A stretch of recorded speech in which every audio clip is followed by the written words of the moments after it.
मित्रों, खम्मा घनी गोपालिया शॉर्ट हैंड क्लासेस की डेली न्यूज़पेपर डिक्टेशन सीरीज में आपका स्वागत है। आप स्वस्थ होंगे। यह डिक्टेशन जनसत्ता अखबार के तनाव की सीमा संपादकीय शीर्षक से लिया गया है। इसकी पीडीएफ नीचे डिस्क्रिप्शन में अवेलेबल है और इसकी ऑडियो फाइल हमारे टेलीग्राम चैनल पर उपलब्ध है, जिसका लिंक भी डिस्क्रिप्शन में दिया गया है। तो चलिए शुरू करते हैं 80 शब्द प्रति मिनट की गति से 6 मिनट का यह डिक्टेशन। स्टार्ट। एक बार फिर लद्दाख और सिक्किम क्षेत्र में भारत और चीन के बीच गैर चिह्नित सीमा पर तनाव बढ़ गया है। दोनों देशों ने अपनी सेनाओं की अतिरिक्त टुकड़ियां भेज दी है। इस बार इस तनाव को गंभीर माना जा रहा है। हालांकि इस क्षेत्र में दोनों देशों के बीच सीमा विवाद नया नहीं है। चीन की साम्राज्यवादी नीतियां भी किसी से छिपी नहीं हैं। वह भारत पर अपना दबदबा बनाने की मंशा से जब तक इससे सटे देशों को उकसाने का प्रयास करता रहा है। इस बार उसने नेपाल को अपने पक्ष में खड़ा कर लिया है।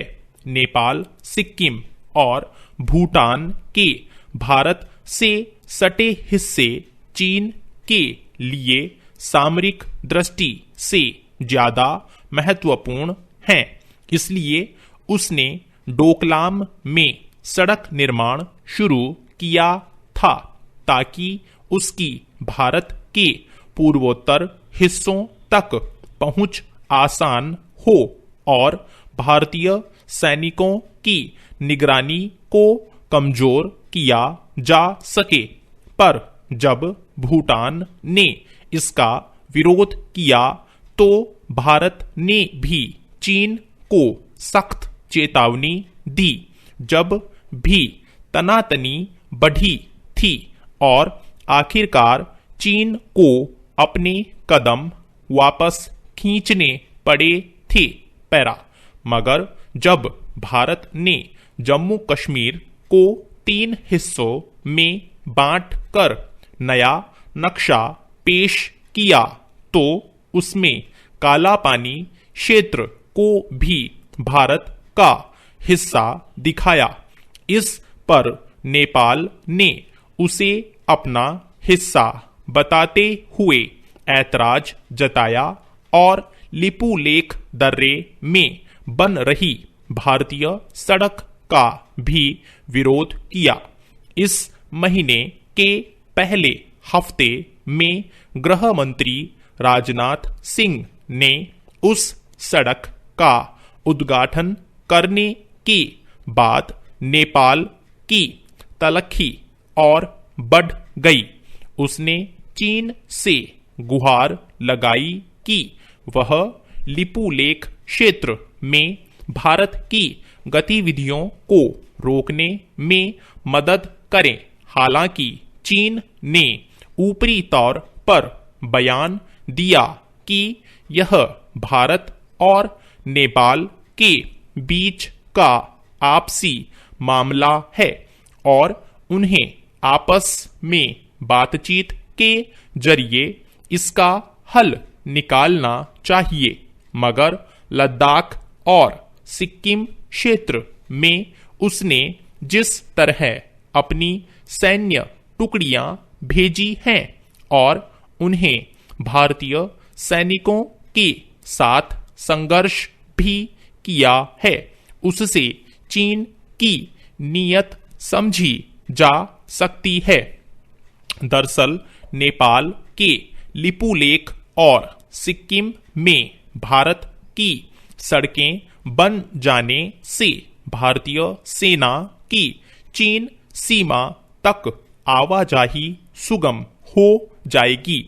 इसलिए उसने नेपाल को उकसाकर इस पर विवाद खड़ा करने का प्रयास किया, जबकि लिपुलेख दर्रे में भारत के सड़क निर्माण को लेकर नेपाल के साथ बहुत पहले समझौता हो चुका था, मगर वहां के वर्तमान प्रधानमंत्री अब उस समझौते को बदलने पर अड़े हैं। पैरा भारत के प्रति नेपाल के इस बदले रुख को समझना मुश्किल नहीं है।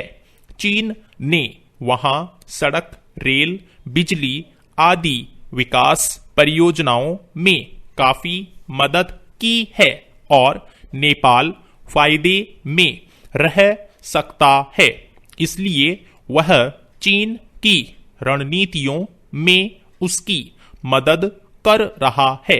पर चीन को शायद ही इसका कोई बड़ा लाभ मिल पाए। नेपाल में ऐसी क्षमता नहीं है कि वह भारत के खिलाफ देर तक चीन का साथ दे पाए।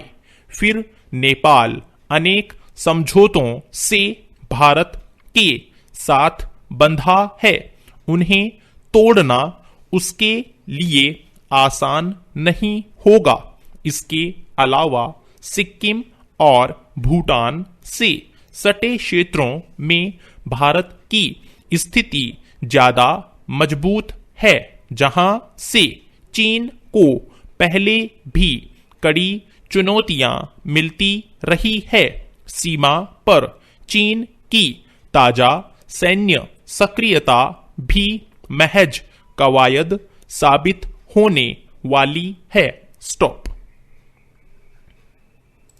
थैंक यू साथियों, इस चैनल को सब्सक्राइब करें और बेल आइकन को प्रेस करें ताकि लेटेस्ट वीडियो की जानकारी आपको मिलती रहे। गति बढ़ाने के लिए नियमित अभ्यास करें। इस चैनल पर 80, 100, 120, 140 और 160 शब्द प्रति मिनट की गति से डिक्टेशन उपलब्ध हैं, जिनका आप स्वयं भी लाभ लें और अपने मित्रों को भी शेयर करना न भूलें। डिक्टेशन अच्छा और बुरा लगा तो लाइक और डिसलाइक अवश्य करें। कोई सुझाव या प्रश्न हो तो कमेंट बॉक्स में लिखें।